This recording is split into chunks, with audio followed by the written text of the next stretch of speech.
Alrighty, boys are on the bus, and I am on the way to the gym. And what's today? Week 2, day 4. So it is the second day of focusing on biceps for the week.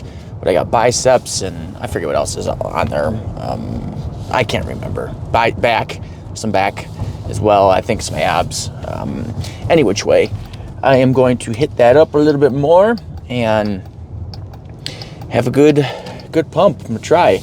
I continue with my biceps, and I got to work to make some change, continually make some changes, and is just still getting a lot more stress on my forearms. And one, I was reading some things, and could be because maybe I'm gripping too tightly. So I'm gonna try to do these without gripping it to death, and see how that feels. Changing up the reps and the weights too.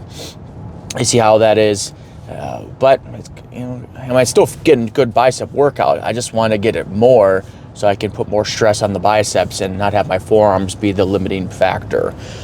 Today I should be getting my new plan from my coach. I'm really excited where we're going to start things off and kind of go over that. So once that comes out, I'll let you know what that's going to entail. So it's probably going to mean that the current cycle, a mesocycle that I'm doing right now, is going to change. Yeah, and also with diet, and I'll keep you posted on how that is going. But I've been digging the extra work on the muscle groups, putting more focus to the muscle groups I'm looking to grow, and hit chest again yesterday, which is nice. Get a nice pump with the chest and triceps, and so I'm interested to see, where he's thinking that we should go with my nutrition. I've been putting on some weight intentionally, been putting on some weight and wondering to keep going with that, or do we do a mini cut, or do we do a maintenance for a little bit? But I'm gonna do whatever he says. He's the expert. I'm gonna give my feedback, and so he can make any necessary adjustments if it is necessary at all. But that's why I got a coach. Is somebody's gonna help me get more out of me than I could get out of myself just going solo. And funny with that is yesterday started sales training with a couple more loan officers that are joining our branch, and yesterday got a third loan officer, a third new loan officer. Well, he's not new, another loan officer that's going to be joining. So we have 3 more total that are joining our branch, and he started too. And it's a guy I've known a little bit, but I haven't talked to him in a while. He reached out to me, and he was asking some questions about going to this company or that company, and I talked about our branch, what we're doing, and he wants in, even though he's gonna make a little bit less on the loans that he would make going solo.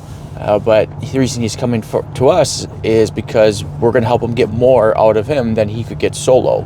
Same reason why I'm getting a fitness nutrition coach is because if I could just do it all myself and hit my potential and max potential and quickly and all of that, I wouldn't need a coach. But I do need a coach. And the same thing why loan officers come work for us is because we're going to help them close more. So even if they make a little bit less, it's not significantly less, but if they make a little bit less, but they're closing more deals as a result, well, it's obviously very much a net win, and at least financially for sure. Well, there are other things too. They're learning how to build their businesses, how to scale their businesses. So if they ever do want to go out on their own and they want to take that knowledge with them, they can. They also get access to our processing team, and which makes their lives easier, and to work on their files and get it to closing. Because I don't know if you know anything about mortgages, but there's things called processing and underwriting, and that's what can take a while with things. And we have our own in-house processing, and it makes things easier for loan officers to get more done, less time, less stress, and all of that. So yesterday with them, the first training that we were going over, it was scheduling. I talked about that a little bit yesterday in yesterday's video, kind of the importance of scheduling. It was really cool to see the eyes opening up on seeing the importance of scheduling and why it's such a necessity to have in place, where you are controlling your day if you want to scale your business, and how to go about putting that into play, and how to go about it if you're trying to schedule somebody at a certain time and they're not able to do that time, how you can even handle that situation.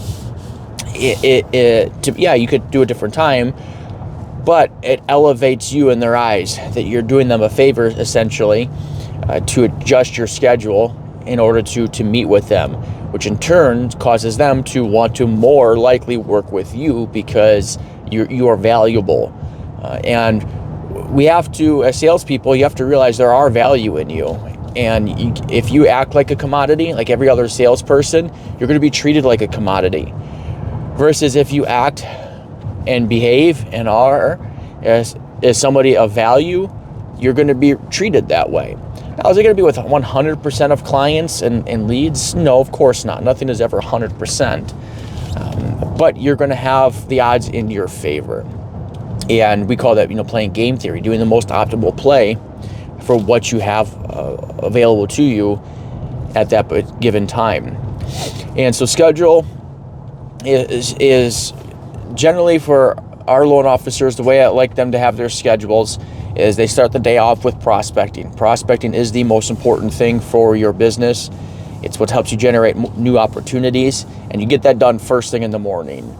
And why first thing in the morning? It's because you're more likely to get it done than if you were to try to do it later in the day, because lots of things can happen throughout the day and would cause you to not to be able to prospect, or you cut into your prospecting time, or you cut your prospecting time short.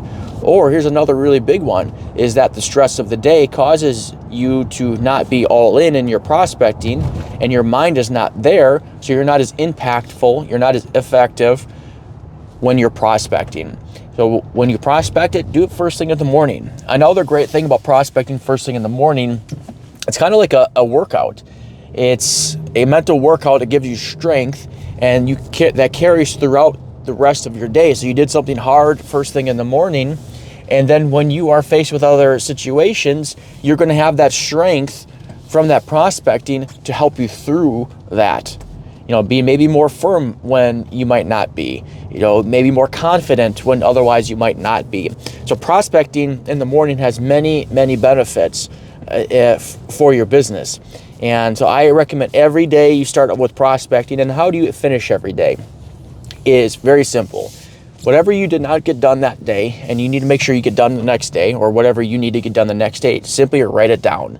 It's kind of like finishing a chapter in a book. It kind of wraps some things up neatly for you and for your mind. That way your brain's not trying to remember all those things through the rest of your evening and night. It's going to lower those times where you wake up in the middle of the night, I got to remember to do this.